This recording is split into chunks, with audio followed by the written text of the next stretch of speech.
मैंने आज तक आज़ाद भारत के इतिहास में मैंने आज तक ऐसा ना तो सुना है ना ही देखा है कि इस प्रकार की हरकतें कोई जांच एजेंसी की हो। महत्वपूर्ण दस्तावेज को क्रिएट करना, गढ़ना, साक्ष्य गढ़ना, ये सब आपराधिक प्रकृति का करते हैं। छत्तीसगढ़ की सियासत में इन दिनों अलग भूचाल मचा हुआ है जी। इस तरह का मामला मेरे अपने जीवन काल में पहली बार देखने को मिला। ऐसे जजेस के ऊपर भी कार्रवाई होनी चाहिए।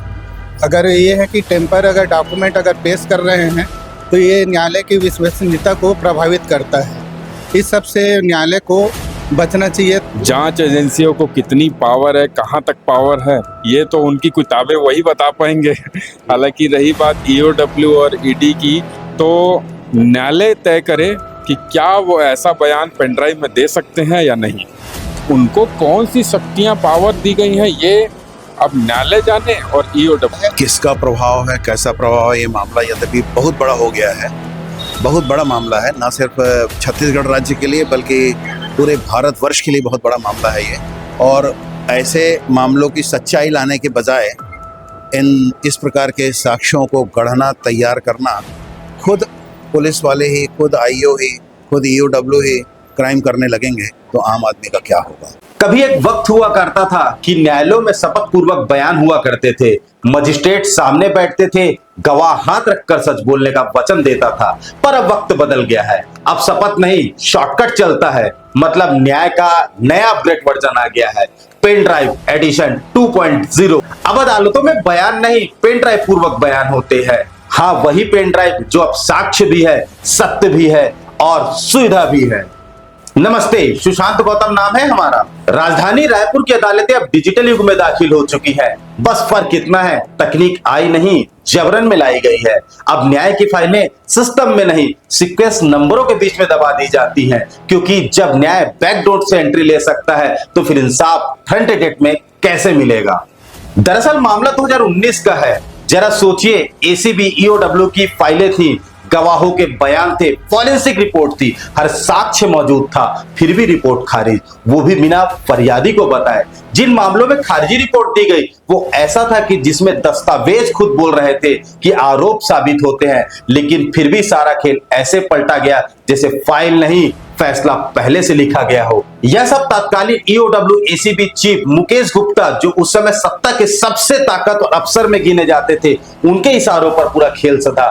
उनका असर ऐसा था कि आज के एसीबी चीफ भी उनकी पुरानी पेन ड्राइव की डेटा पर चलते दिखते हैं। और इसी का ही उदाहरण है पेन ड्राइव बयान प्रकरण। और फिर आता है 22 अगस्त 2024 का वो दिन जब एक अफसर साहब अदालत पहुंचे। उनके हाथ में था 16 पन्नों का लिखा बयान और एक पेन ड्राइव। न्यायाधीश ने कहा, पढ़ लिया जाए, और लीजिए, बयान रिकॉर्ड हो गया। जैसे न्यायालय में कार्यवाही नहीं, कोई साउथ मूवी का सीन चल रहा हो।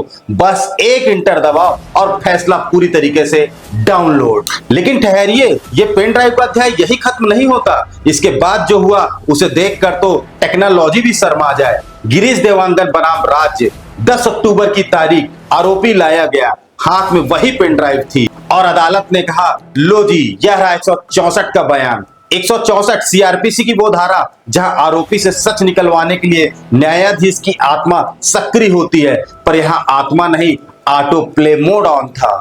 न आरोपी से पूछा गया, डर तो नहीं, न बताया गया, जो बोलोगे वही लिखा जाएगा। बस पेन ड्राइव लगाई और बयान अपलोड हो गया। जिस रफ्तार से आधुनिकता आगे बढ़ रही है, तो कल को ब्लूटूथ से बयान ट्रांसफर कर लिया जाए तो कोई यह अतिशयोक्ति वाली बात नहीं होगी। ऐसे में अब निगाहें जिलाधीश पर टिकी हुई है।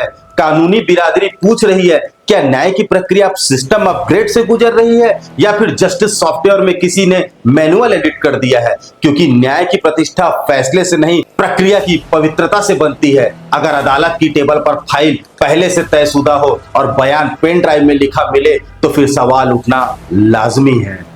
अंत में बस एक ही सवाल है, क्या अब न्यायालय की परिभाषा भी पेन ड्राइव में लिखी जाएगी। इन सब मामलों और पूरी घटनाओं पर वरिष्ठ अधिवक्ता क्या कहते हैं वह यहाँ पर है। छत्तीसगढ़ की सियासत में इन दिनों अलग भूचाल मचा हुआ है। कल ही प्रदेश के तत्कालीन मुख्यमंत्री भूपेश बघेल ने एक गंभीर आरोप लगाया है प्रेस कॉन्फ्रेंस के जरिए, जिसमें उन्होंने जांच एजेंसियों पर एक बड़ा आरोप लगाया है। पहले भी केंद्रीय जांच एजेंसियों पर लगातार आरोप लगते रहे, अब राज्य की जांच एजेंसियों पर आरोप लग रहा है। अभी हम पहुंचे हैं यहाँ कोर्ट कोर्ट में कुछ वकील हमसे मिले और तो जो बता रहे हैं किस तरीके की नियमावली होती है और किस तरीके की कार्यवाही होती है। 164 का बयान तरीके से कराया गया, वकीलों से ही जानते किस तरीके का मामला है। सर सबसे क्या शुभ नाम लिखते हैं आप? मैं एन.के. ठाकुर एडवोकेट हूँ, प्रैक्टिस कर रहा हूँ, लगभग 30 साल हो गए। जी जी जी। ठाकुर साहब ये बताइए कि ये जो 164 का बयान है, यह कल पूर्व मुख्यमंत्री ने भी एक बड़ा आरोप लगाया है जो जांच एजेंसियां हैं उस पर, किस तरीके का आरोप है और वकील जो आप लोग संविधान के प्रहरी कहलाते हैं, वकील से किस तरीके से देखता है इस मामले को? देखिए, पूर्व मुख्यमंत्री जी ने जो भी आरोप लगाया है वो ठीक है, वो राजनीति से जुड़े हुए हैं, उनका जो भी कहना था वो कहते हैं।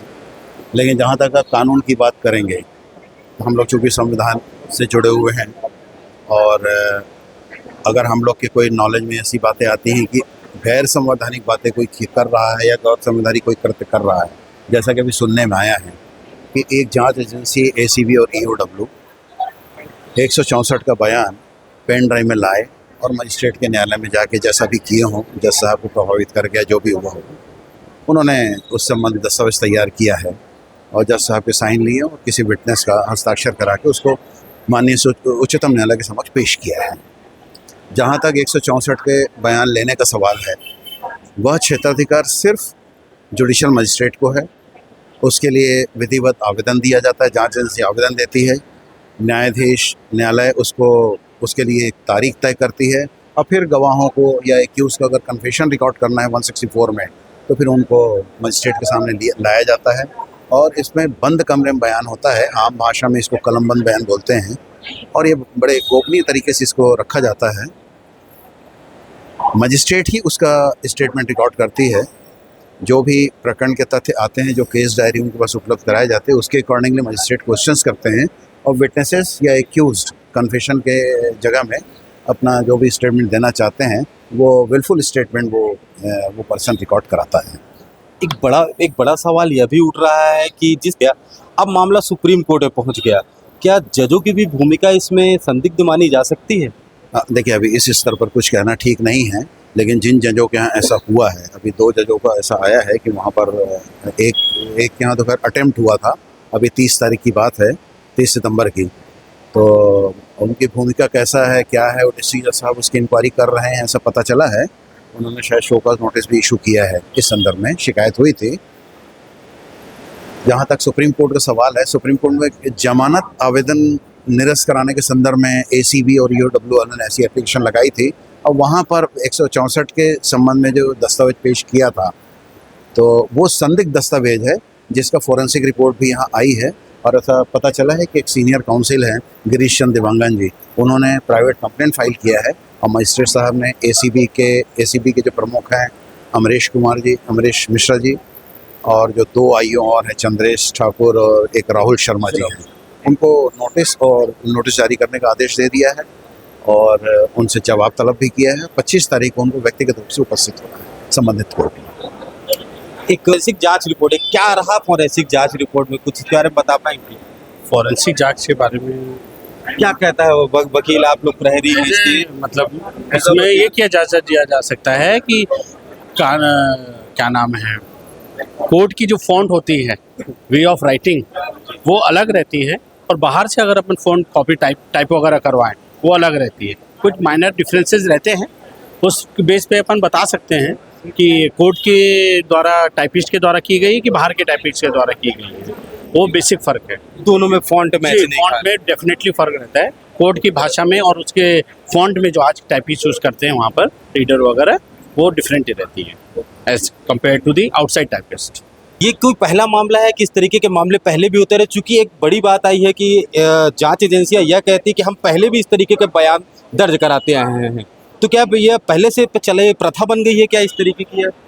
नहीं, ऐसी कोई प्रथा तो नहीं है और ना ही कानून ऐसा काम करने को इजाज़त देता है। अगर जांच एजेंसी ऐसा कहती है कि पहले भी हमसे ऐसा कराया है तो ये जांच एजेंसी के संपूर्ण विवेचना पर गंभीर प्रश्न उत्पन्न हो जाता है। ऐसी कोई विधि नहीं है और मैंने आज तक आज़ाद भारत के इतिहास में मैंने आज तक ऐसा ना तो सुना है ना ही देखा है कि इस प्रकार की हरकतें कोई जांच एजेंसी की हो और न्यायालय से मिलीभगत करके इस प्रकार कोई दस्तावेज, जो महत्वपूर्ण दस्तावेज होता है, ट्रायल के समय उसका उपयोग किया जाता है। महत्वपूर्ण दस्तावेज को क्रिएट करना, गढ़ना, साक्ष्य गढ़ना, ये सब आपराधिक प्रकृति का कृत्य है। बिल्कुल इस तरीके की कृत्य है जो आपराधिक है। क्या आप क्या कहना चाहें? क्या नाम है सर आपका? मैं PR साहू, एडवोकेट अधिवक्ता रायपुर से। जी। इस तरह का मामला मेरे अपने जीवन काल में पहली बार देखने को मिला। अगर हाई कोर्ट ने संज्ञान लिया है तो बहुत ही अच्छा मतलब संज्ञान लिया है। ऐसे जजेस के ऊपर भी कार्रवाई होनी चाहिए। बिल्कुल आगे की क्या प्रक्रिया है? अगर इसमें कोई कार्यवाही नहीं होती तो आगे वकील संघ है, वकील पर आप लोग संविधान के प्रहरी हैं, आप लोग संविधान समझते हैं, जानते हैं और लोगों को समझाते हैं और अपने वकील होते हैं उनको बचाते हुए किस तरीके से इसको आगे कार्यवाही को लेकर जाएंगे? अधिवक्ता संघ को इस संबंध में कठोर कार्रवाई करना चाहिए।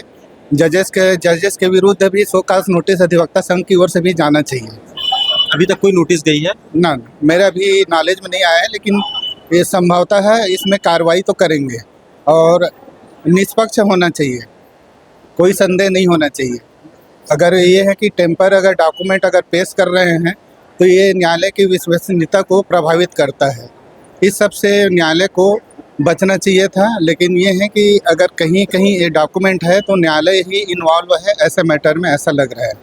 बिल्कुल न्यायालय इन्वॉल्व है, एक बड़ा आरोप लगा रहे हैं। क्या न्यायालयीन प्रक्रिया इसी तरीके से चलेगी? क्या इसको लेकर कोई आगे कदम उठाया जाएगा कि इसको कैसे सुधारा जा सकता है इसको? नहीं, जहाँ तक न्यायालय के इन्वॉल्वमेंट का सवाल है, वो उसके लिए उनके वरिष्ठ अधिकारी जो हैं डिस्ट्रिक्ट जज साहब, वो क्या जांच करते हैं, उनकी कितनी भूमिका है, अभी कह पाना तो मुश्किल है। कई बार होते हैं कि नए जजेस आते हैं और कुछ प्रक्रियाओं को भी नहीं समझ पाते हैं, वो IO के कहने पर ही कुछ ऐसा काम कर देते हैं जो जाने अनजाने में भी वो गलत हो जाता है, कानून की दृष्टि से भी सही नहीं होता है। या हो सकता है अगर जानबूझ के किए होंगे तो उसके लिए डिस्ट्रिक्ट जज साहब हैं और हाई कोर्ट जो भी लीगल एक्शन लेगी जरूर लेगी। लेकिन इस स्तर पर ये कहना कि कोई न्यायाधीश मिला होगा और ऐसा कुछ कर रहे होंगे, वो अभी छोटा मोटा मामला नहीं है। छत्तीसगढ़ का बड़ा मामला है, बहुचर्चित मामला है। कोल घोटाले से मामला जुड़ा हुआ है और कोल के साथ शराब लीकर स्कैम से भी मामला जुड़ा हुआ है। बड़ा मामला है, बड़े बड़े लोग इसमें इन्वॉल्व हैं, तो एक तरीके से नहीं लग रहा कहीं ना कहीं प्रभावित होता है, इससे प्रभाव तो नहीं नजर आता इसमें कहीं?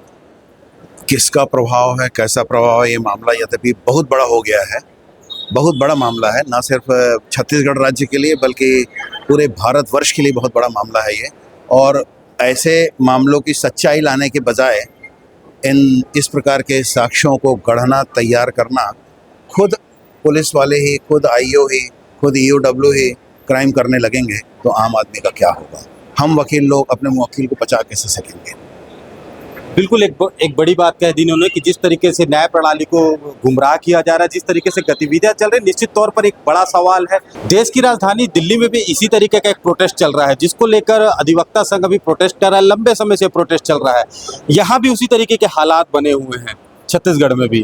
क्या 164 का बयान बंद कमरे में दर्ज हो जाता है, कैसे किस तरीके से देखते हैं अधिवक्ता संघ? इस तरह का जो 164 का बयान है, वो 164 का बयान मजिस्ट्रेट के समक्ष होना चाहिए, ऐसा हमारी कानून की किताबों में लिखा है, भारतीय नागरिक सुरक्षा संहिता में लिखा हुआ है। तो उसका उल्लंघन मेरे को नहीं लगता कि जायज़ रहेगा।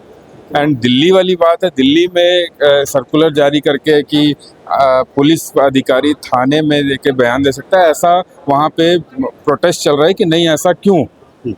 हम लोग अगर कोर्ट आ रहे हैं तो आप भी कोर्ट में बयान देने कोर्ट में ही आए।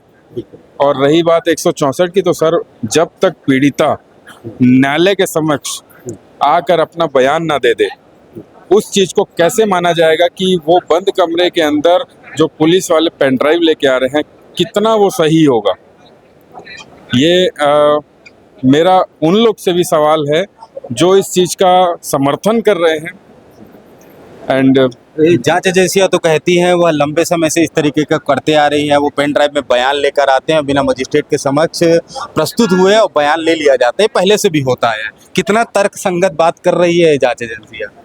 सर इसमें अब जांच एजेंसियों को कितनी पावर है, कहाँ तक पावर है, ये तो उनकी किताबें वही बता पाएंगे। हालांकि रही बात EOW और ED की, तो न्यायालय तय करे कि क्या वो ऐसा बयान पेनड्राइव में दे सकते हैं या नहीं। मैं इतना कहना। क्या कहता है संवैधानिक कानून, क्या कहता है इस पे? कानून तो ये कहता है कि 164 के जितने भी जो भी कन्फेशन या हो या स्टेटमेंट हो, वो सब न्यायालय में दर्ज करवाए जाएं, ना कि किसी भी बंद कमरे में या कहीं पे। ये कानूनी रूप है। बाकी उनको कौन सी शक्तियां पावर दी गई हैं ये अब न्यायालय जाने और ईओडब्ल्यू या फिर जो भी आप संस्था का नाम ले रहे हैं वो जाने इसके बारे में। बिल्कुल एक गंभीर सवाल है यह। यहाँ पर कुछ मेरे साथ आप लॉ के स्टूडेंट हैं, क्या नाम है आपका? आदा परवीन। परवीन जी, आप फर्स्ट ईयर स्टूडेंट? नहीं, मैं third year student third year. किस तरीके से देखती हैं इस मामले को, जो इस तरीके से 64 के बयान के मामले में कल हुआ, इसको कैसे देखते हैं? आप लोग नए हैं, अभी आप लोग प्रैक्टिस कर रहे हैं, आगे आप लोग का लंबा भविष्य है, इसको किस तरीके से देखते हैं? 64 का जो बयान होता है वो कौन लेता है, किस तरीके से लिया जाता है बयान? जज लेते हैं उसके लिए तो। जज लिए जी। मतलब एक न्यायिक मजिस्ट्रेट के समक्ष होता है। हमारे साथ अभी सीनियर अधिवक्ता भी मौजूद है जो एजीपी हैं। सर, 164 का बयान काफी सुर्खियों में है। जी जी। कैसे देखता है अधिवक्ता सर इसको? देखिए, आजकल जो जांच की प्रक्रिया चल रही है मनमाने पूर्ण तरीके से चल रही है। जो बयान मजिस्ट्रेट के समक्ष लिया जाना चाहिए, जानकारी मिल रही है कि मजिस्ट्रेट के समक्ष न लेके बाहर लिया जा रहा है, जो पूर्णतः असंवैधानिक है और नियम के विपरीत है।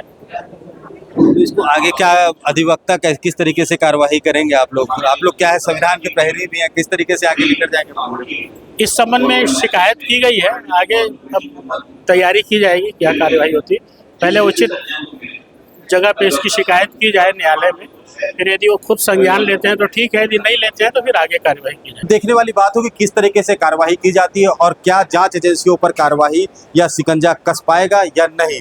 सुशांत गौतम, जनसंवाद, रायपुर।